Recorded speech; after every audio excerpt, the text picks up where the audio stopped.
Banyak ternak Mulyono yang nyinyir soal logo Partai Gerakan Rakyat. Katanya mana yang benar, logonya kentongan atau macan? Kok nggak jelas banget? Biar saya kasih tahu kepada ternak Mulyono dan siapapun yang penasaran ya.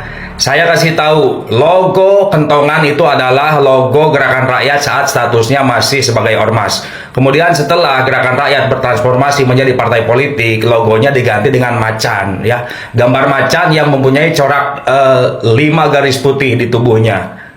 Simbol daripada macan ini mengandung makna kekuatan ya, keberanian dan sikap tidak mudah menyerah. Ya, adapun 5 garis putih pada badan macan ini itu melambangkan Pancasila ya, yang mana Partai Gerakan Rakyat menjadikan Pancasila sebagai kompas moral dalam langkah perjuangan. Pertama, tidak bisa dipungkiri bahwa Gerakan Rakyat ini adalah kumpulan pendukung Anies Baswedan pada saat Pilpres 2024. Orang-orang ataupun sosok-sosok yang ada ini itu dari basis organ-organ relawan, organisasi-organisasi ataupun kelompok-kelompok relawan yang saat itu mendukung Anies Baswedan. Nah, Anies Baswedan ini adalah sosok yang merepresentasi cita-cita perubahan. Ya, setelah itu ketika hadirnya Gerakan Rakyat ini, tentunya tokoh yang menjadi inspirasi lahirnya Gerakan Rakyat tidak bisa dipungkiri. Ini adalah Anies Rashid Baswedan. Kehadiran Anies sangat penting. 1 sebagai lokomotif, 2 sebagai simbol cita-cita perubahan, dan 3 ini menjadi sosok yang mewakili seluruh cita-cita dan harapan tadi. Luar biasa. Tepuk tangan buat semua.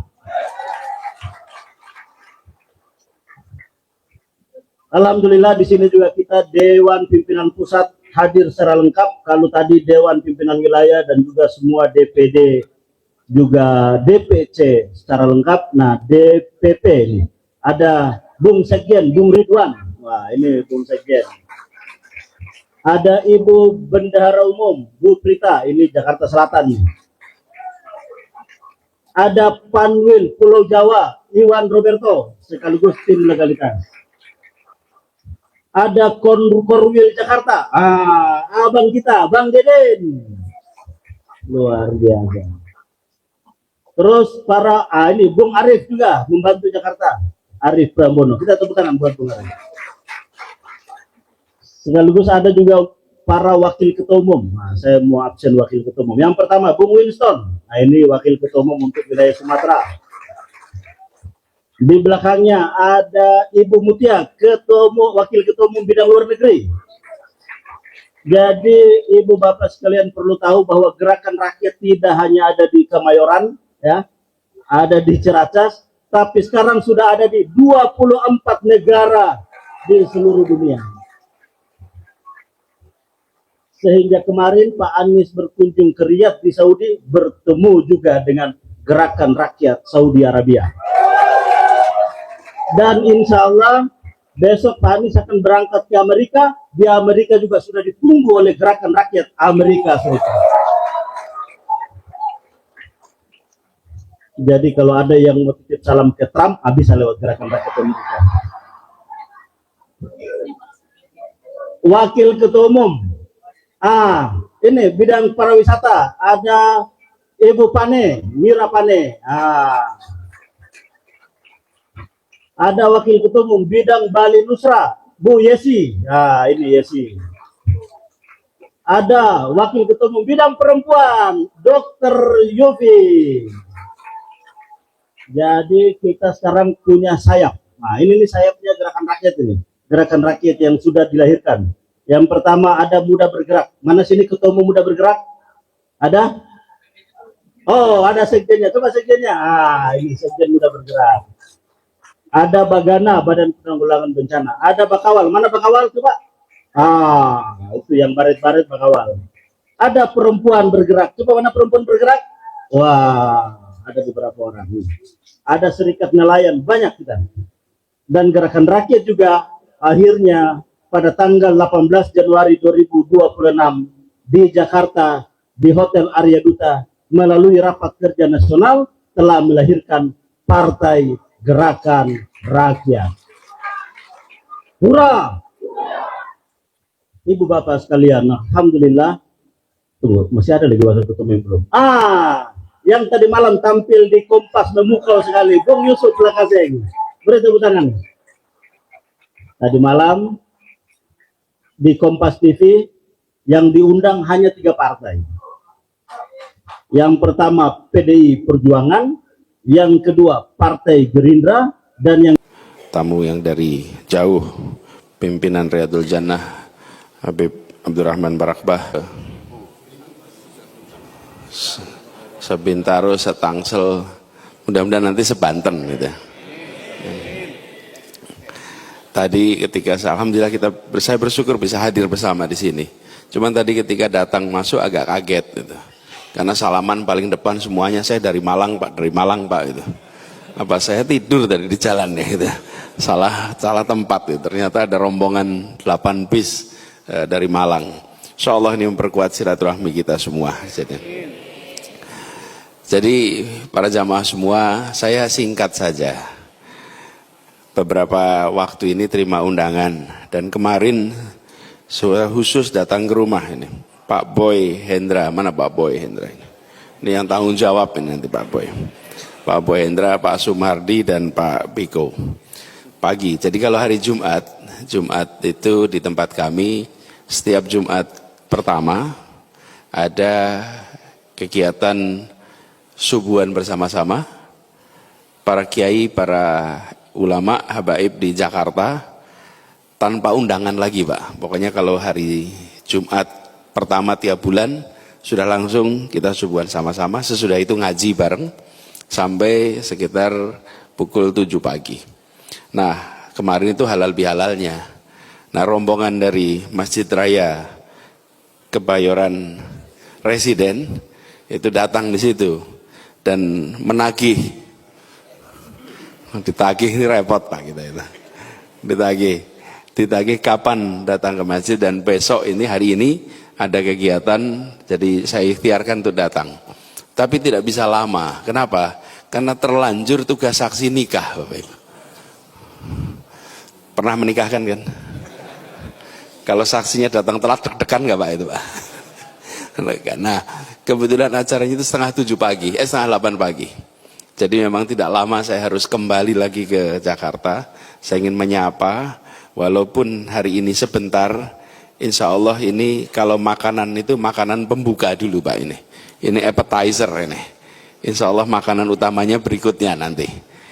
Kita jumpa lagi dalam suasana yang tumak ninah nanti. Tapi saya ingin hadir bersama untuk mendapatkan keberkahan majelis ini. Dan semua yang hadir di sini insya Allah mendapatkan keberkahannya. Saya tadi ketika datang bersama-sama dengan Pak Tamsil Lindrung, beliau di depan. Karena sama, beliau bersama anak-anak harus langsung pergi ke acara berikutnya. Ini memang Jumat, Sabtu, Minggu yang disebut sebagai apa? Libur panjang, dan di antara libur panjang ini Bapak Ibu hadirin sekalian, Ibu-ibu hadir di sini untuk mendapatkan keberkahan majelis yang mulia ini. Jadi sekalian, saya ingin titip sedikit saja. Ini bukan tausiah, tapi kita sedang menghadapi tantangan yang tidak kecil karena kondisi ekonomi kita berat. Alhamdulillah yang berada di sini, insya Allah kondisinya baik. Insya Allah alhamdulillah baik. Tapi itu artinya kita harus lebih sensitif atas kebutuhan masyarakat luas yang mungkin terdampak dalam kondisi yang berat seperti ini. Mudik kemarin turun 1/4. Itu bukan sesuatu yang kecil misalnya. Perputaran uang selama lebaran kemarin lebih sedikit dibandingkan ketika pandemi kemarin. Tahun 21 itu artinya kondisi kita akan berat. Tidak perlu menyalahkan siapa-siapa, tapi saya usul kita antisipasi. Ini seperti ketika kita tahu bahwa kemarau akan datang. Kemarau panjang akan datang, dan banyak sekali kisah tentang itu. Pada saat kita tahu kemarau akan panjang, maka kita bersiap. Mudah-mudahan di masjid ini majelisnya memikirkan tentang kondisi masyarakat luas. Halo teman, jumpa bersama saya di Politik Dangi. Ya, ini sangat keren ya.